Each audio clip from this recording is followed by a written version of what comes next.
అందరు నమస్కారం.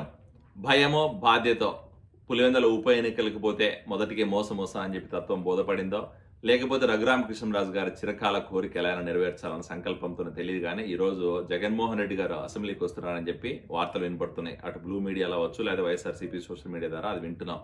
ఒకవేళ నిజంగానే జగన్మోహన్ రెడ్డి గారు అసెంబ్లీకి వస్తూ ఉంటే అందరికంటే ఎక్కువ ఆనందపడే వాళ్ళలో, ఇంక్లూడింగ్ వైఎస్ఆర్సీపీ నాయకుల కంటే కూడా ఎక్కువ ఆనందపడే వాళ్ళు ఎవరంటే తెలుగుదేశం పార్టీ కార్యకర్తలు, అలాగే తెలుగుదేశం పార్టీ కూటమి ప్రభుత్వంలో ఉన్న నాయకులు. ఎందుకంటే జగన్మోహన్ రెడ్డి గారు అసెంబ్లీకి రావాలా, అసెంబ్లీకి వచ్చి ఆయన కూటమి ప్రభుత్వం అడిగే ప్రశ్నలకి సమాధానం చెప్పాలా, అలాగే గత 5 సంవత్సరాలు రాష్ట్రంలో జరిగిన అన్యాయాల గురించి, రాష్ట్రంలో జరిగిన దుర్మార్గాల గురించి, ఆయన అరాచక పాలన గురించి ఈరోజు కూటమి ప్రభుత్వ నాయకులు సంధించే ప్రశ్నలకి ఆయన సమాధానం చెప్తే ఖచ్చితంగా ఈరోజు మేము ఆహ్వానిస్తాం. మీ మీద ఎటువంటి దాడులు జరగో, మీ మీద ఎటువంటి కౌంటర్స్ ఉండో, మీ మీద ఎటువంటి నిజంగానే చెప్పాలంటే కూటమి ప్రభుత్వ నాయకులు మిమ్మల్ని పువ్వుల్లో పెట్టి చూసుకుంటారు. మీరు అలా కాకుండా కేవలం మీ పదవి కాపాడుకోవడం కోసం, లేకపోతే ఈ రోజులో స్పీకర్ గారుకున్న ఆయనకున్న అధికారాన్ని వాడి ఎక్కడ మీ ఎమ్మెల్యే సీటు పీకేస్తాడని చెప్పి భయంతో మాత్రం వస్తూ ఉంటే మాత్రం దయచేసి అసెంబ్లీకి రాకండి జగన్మోహన్ రెడ్డి గారు. ఎందుకంటే మీరెంత పిరికి పందో ప్రజలకు అర్థమైపోతుంది. ఈరోజు జగన్మోహన్ రెడ్డి గారు అసెంబ్లీకి వస్తున్నారంటే ఖచ్చితంగా ఈరోజు ఏదో కుట్ర రాజకీయాలు చేయడానికి వస్తున్నారని చెప్పి మనకు అర్థమైపోతుంది. మీరు నిజంగానే ప్రజల పక్షాన్ని నిలబడి ప్రజల కోసం మాట్లాడితే, రాష్ట్ర అభివృద్ధి కోసం మాట్లాడితే, రాష్ట్రంలో జరుగుతున్న అభివృద్ధి కోసం మీరు కూడా సహకరిస్తే ఖచ్చితంగా మీకు సపోర్ట్ చేస్తారు. మా కూటమి ప్రభుత్వంలో ఉన్న నాయకులు మీకు కూడా ఛాన్స్ ఇస్తారు, స్పీకర్ గారు ఛాన్స్ ఇస్తారు. యాజ్ ఎమ్మెల్యేగా మీకు ఎంత టైం ఉంటుందో అంత టైం మీరు మాట్లాడచ్చు, మీ సలహాలు సూచనలు ప్రభుత్వానికి ఇవ్వచ్చు. అలాగే మీ నాయకులు కూడా మాట్లాడే అవకాశం ఇస్తారు, మీరు కూడా మాట్లాడచ్చు. అలా కాకుండా ఏదో కుట్ర రాజకీయాలు చేయాలి, గొడవ సృష్టించాలి, అసెంబ్లీలో మళ్ళీ గందరగోళం చేయాలని వస్తూ ఉంటే మాత్రం ఖచ్చితంగా మిమ్మల్ని ఉపేక్షించే పరిస్థితి అయితే ఉండదు. ఖచ్చితంగా మా నాయకులు కూడా తగిన కౌంటర్ ఇస్తారు. మీరు ఒకవేళ కుట్ర రాజకీయాలు చేస్తే మాత్రం ప్రజలు కూడా దాన్ని విశ్వసించే పరిస్థితి లేదు. ప్రజలు కూడా ఈరోజు మీరు రాజకీయం చేస్తున్నారా, మీ పదవి కాపాడుకోవడానికి అసెంబ్లీకి వస్తున్నారా, లేకపోతే గత 5 సంవత్సరాలు మీరు చేసిన దుర్మార్గాల గురించి మాట్లాడే ధైర్యం లేక అసెంబ్లీలో ఉండలేకపోతున్నారు అనేది కూడా ప్రజలకు అర్థమైపోతుంది. కాబట్టి we are waiting. Just come sir please. మీరు వస్తారంటే మేము మీకంటే ఎక్కువ ఆనందపడుతున్నాం. We are waiting for your presence in assembly. ఈ వీడియో ఒక మేధా వర్గానికి, రాష్ట్ర ప్రభుత్వం మీద, కూటమి ప్రభుత్వం మీద లేనిపోయిన ఆరోపణలు చేస్తున్న కొంతమంది కోసమే. అయ్యా బాబు, మీరు గత 5 సంవత్సరాలు ఏం జరిగిందో మర్చిపోయినట్టు అని అనుకుంటున్నా. గత 5 సంవత్సరాల్లో రాష్ట్ర ప్రభుత్వం అధికారాన్ని అడ్డుపెట్టుకొని, వ్యవస్థలను అడ్డుపెట్టుకొని ఎన్ని కక్ష చేసిందో మర్చిపోయినట్టు అనుకుంటున్నా. ఈరోజు ఇక్కడ కూటమి ప్రభుత్వం ఎవరి మీద కక్ష సాధింపు చర్యలు చేయట్లేదు, కుట్రలు కుతంత్రాలు చేయట్లేదు. ఎవరి వైఎస్ఆర్సీపీ నాయకులు కానీ, వైఎస్ జగన్మోహన్ రెడ్డి కానీ, వైఎస్ఆర్సీపీ కార్యకర్తల మీద ఎవరి మీద దాడులు జరగట్లేదు. ఇక్కడ జరుగుతున్నదల్లా ఏంద్రా అంటే సమాజం మీద ఎవరైతే పడి చీడ పురుగుల్లాగా ప్రజల్ని, శాంతి భద్రతలను లేకుండా రాష్ట్రాన్ని సర్వనాశనం చేశారో గత 5 సంవత్సరాల్లో, అలాంటి వాళ్ళ మీద మాత్రమే యాక్షన్ తీసుకోబడుతుంది. ఎవరైతే ప్రజాస్వామ్యాన్ని కూని చేసి, శాంతి భద్రతల్ని విఘాతం కలిగించి, వ్యవస్థల్ని నిర్వీర్యం చేసి గత 5 సంవత్సరాలు రాష్ట్రాన్ని సర్వనాశనం చేశారో అలాంటి చీడ పురుగుల్ని సమాజం నుంచి ఏరివేయాలనే ప్రయత్నం మాత్రం జరుగుతుంది. వైఎస్ఆర్సీపీ నాయకుల మీద కక్షలు కట్టి, వైఎస్ఆర్సీపీ నాయకులను అరెస్ట్ చేసి అవినీతి కేసులు బనాయించి వాళ్ళకి లేనిపోయిన హైప్ ఇవ్వాల్సిన అవసరం మా కూటమి ప్రభుత్వానికి కానీ, మా నాయకులకు కానీ ఏ క్వశ్చన్ లేదు. ₹1 ఆదాయం కూడా లేదు. మాకు గుర్తుపెట్టుకోండి. ఎందుకంటే ఈరోజు మాకున్న 161 స్థానాలతోటి నెక్స్ట్ 10 సంవత్సరాల్లో అధికారాన్ని మేమే ఉంటున్నాం.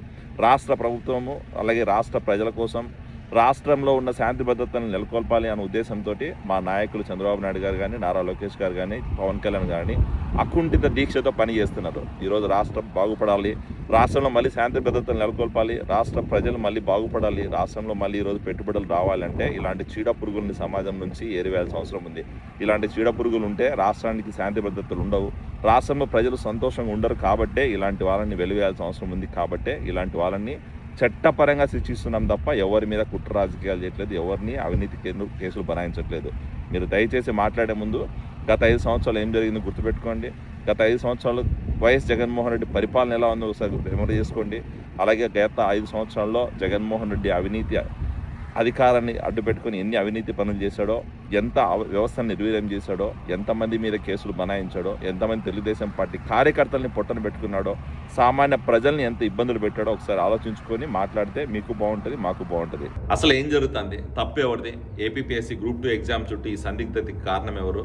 ప్రభుత్వ మంచితనాన్ని ఈరోజు అధికారులు చేతగానితనంగా భావిస్తున్నారా?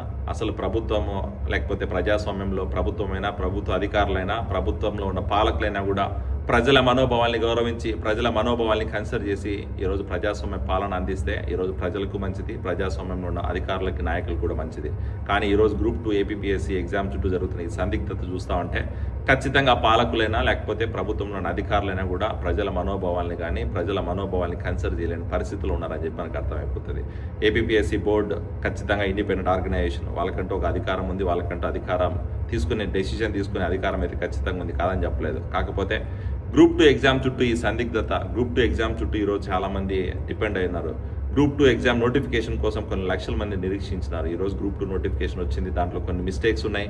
ఎగ్జామ్ ప్యాటర్న్ మార్చాలి అని చెప్పి కోర్టుకి వెళ్ళి వాళ్ళు మార్చి 11th వరకు స్టే తెచ్చుకొని, మార్చి 11th హీరింగ్ ఉంది, అప్పుడు దాకా ఎగ్జామ్ పోస్ట్పోన్ చేయని చెప్పి కొన్ని వేల మంది రోడ్డు మీదకి వచ్చి ప్రొటెస్ట్ చేస్తే కూడా వాళ్ళ మాటల్ని కూడా పట్టించుకోకుండా, వాళ్ళు ప్రొటెక్ట్ చేసిన వాళ్ళ ప్రజాభిప్రాయాన్ని మనం గౌరవించకుండా ఈరోజు గ్రూప్ 2 ఎగ్జామ్ యథావిధిగా రేపు కండక్ట్ చేయాలని ముందుకెళ్ళడం అనేది నిజంగా చాలా మూర్ఖత్వం. ఎందుకంటే ప్రజాస్వామ్యంలో ప్రజలు ఈరోజు మంచి కోసమే పోరాడాలి, ప్రజల మనోభావాల్ని గౌరవించే విధంగా ఈరోజు నిర్ణయాలు తీసుకోవాలి. అంతేగాని ఇలాంటి ఏకపక్షంగా నిర్ణయాలు తీసుకొని ప్రజల మనోభావాల్ని గౌరవించమంటే ఖచ్చితంగా రాబోయే రోజుల్లో ఎవరికైనా కూడా దానివల్ల ఎఫెక్ట్ అయితే ఉంటుంది. ఈరోజు ప్రభుత్వంలో ఉన్న మా కూటమి ప్రభుత్వంలో ఉన్న చంద్రబాబు నాయుడు గారు, ఎడ్యుకేషన్ మినిస్టర్ నారా లోకేష్ గారు, అలాగే పవన్ కళ్యాణ్ గారు అందరూ కూడా ఏపీపీఎస్సీ గ్రూప్ 2 ఎగ్జామ్ పోస్ట్పోన్ చేయాలన్న ఒకే మాట మీద అందరూ లెటర్ రాసి ఈరోజు ఎడ్యుకేషన్ మినిస్టర్ నారా లోకేష్ గారు, సీఎం ఆఫీస్ నుంచి చంద్రబాబు నాయుడు గారు అందరూ కూడా ఏపీపీఎస్సీ బోర్డుకి రిక్వెస్ట్ చేసినారు. ఏపీపీఎస్సీ బోర్డు కూడా దాన్ని కన్సిడర్ చేస్తున్నామని చెప్పి మార్నింగ్ చెప్పి మళ్ళీ ఈవినింగ్ వరకు కూడా దాని మీద ఎటువంటి నిర్ణయం తీసుకోకుండా రేపు పొద్దున యథావిధిగా ఎగ్జామ్ కండక్ట్ చేస్తున్నామని చెప్పడం అనేది నిజంగా చాలా అవివేకం. ఈరోజు అధికారంలో పార్టీలో ఉన్న నాయకులు ఖచ్చితంగా ప్రజల మనోభావాల్ని గౌరవించాలి కాబట్టి, విద్యార్థుల మనోభావాల్ని గౌరవించాలి కాబట్టి వాళ్ళ మనోభావాలకు తగ్గట్టు నిర్ణయాలు తీసుకొని ఈరోజు ఎగ్జామ్ పోస్ట్పోన్ చేయండి రా బాబు అంటే ఏపీపీఎస్సీ బోర్డు చైర్మన్ కొన్న అనురాధ గారికి ప్రాబ్లం ఏంటో మనకు అర్థం కాలేదు.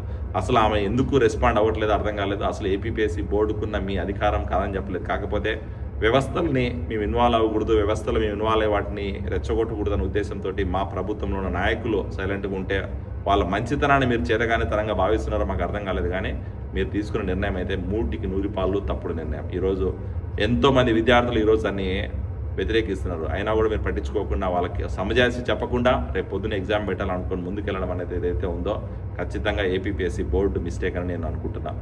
ఈరోజు ప్రభుత్వంలో ఉన్న చంద్రబాబు నాయుడు గారికి, నారా లోకేష్ గారికి వినియోగించేది ఏంటంటే, అయ్యా బాబు, వ్యవస్థలో మనం దూర్చకూడదు, వ్యవస్థలో మనం చేయి పెట్టకూడదు, వ్యవస్థలో యథావిధిగా వాళ్ళ పని చేసుకోవాలి కాదని చెప్పలేదు. కాకపోతే మన ప్రభుత్వము, మన నాయకులకి, మనకి ప్రజలు మ్యాండేట్ ఇచ్చింది ఏంటంటే ఆ బోర్డులుగైనా ఆ అధికారులైనా వాళ్ళకున్న అధికార ఏదైతే ఉందో దాన్ని మనం కంట్రోల్ చేయాలి. వాళ్ళు ఖచ్చితంగా ఈరోజు ప్రజల కోసం పనిచేయాలి.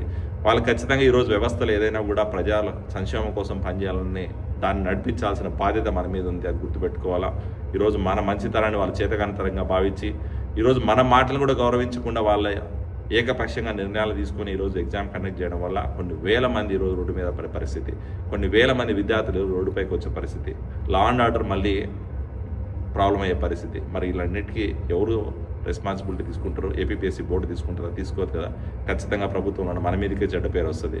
ఖచ్చితంగా రాబోయే రోజుల్లో ఇలాంటి పరిస్థితులు రాకుండా, ఇలాంటి సంఘటనలు పునరావృతం అవ్వకుండా అసలు అధికారంలో ఉన్న అధికారంలో అందరూ కూడా మన కనుసనల్లో ఉండాలి. ఖచ్చితంగా మనం మాట ఎన్నో అవసరం లేదు, కానీ వాళ్ళు తప్పుడు నిర్ణయాలు తీసుకోకుండా వాళ్ళ మీద మనం ఖచ్చితంగా ఒక మానిటరింగ్ అయితే ఉండాలని చెప్పి నేను చెప్తున్నా. ఈరోజు ఏపీ ఫైబర్ నెట్లు చూడొచ్చు, అక్కడ కూడా ఐఏఎస్ ఆఫీసర్ మన మాట వినట్లేదు వింటున్నాం. ఇక్కడ ఏపీపీఎస్సీ బోర్డులో ఉన్న చైర్మన్ అనురాధ గారు మన మాట వినకన్నా వాళ్ళు ఇష్టం వచ్చిన నిర్ణయాలు తీసుకుంటా వాళ్ళు చెప్పింది జరగాలనుకుంటే మాత్రం రాబోయే రోజుల్లో దీనివల్ల మనకే ప్రాబ్లం అవుతుంది.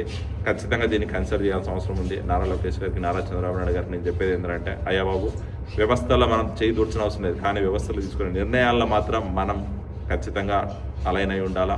వాళ్ళు చేసే ప్రతి నిర్ణయము మనల్ని ఎన్నుకున్న ప్రజల మీద ఎఫెక్ట్ పడుతుంది. కాబట్టి ఖచ్చితంగా వాళ్ళు తీసుకునే నిర్ణయాలు ప్రజలకి, ప్రజల మనోభావాలకి గౌరవించే విధంగానే ఉండాలని చెప్పి కూడా నేను మీతో చెప్తున్నా. ఖచ్చితంగా దాని గురించి ఆలోచించండి. Thank you.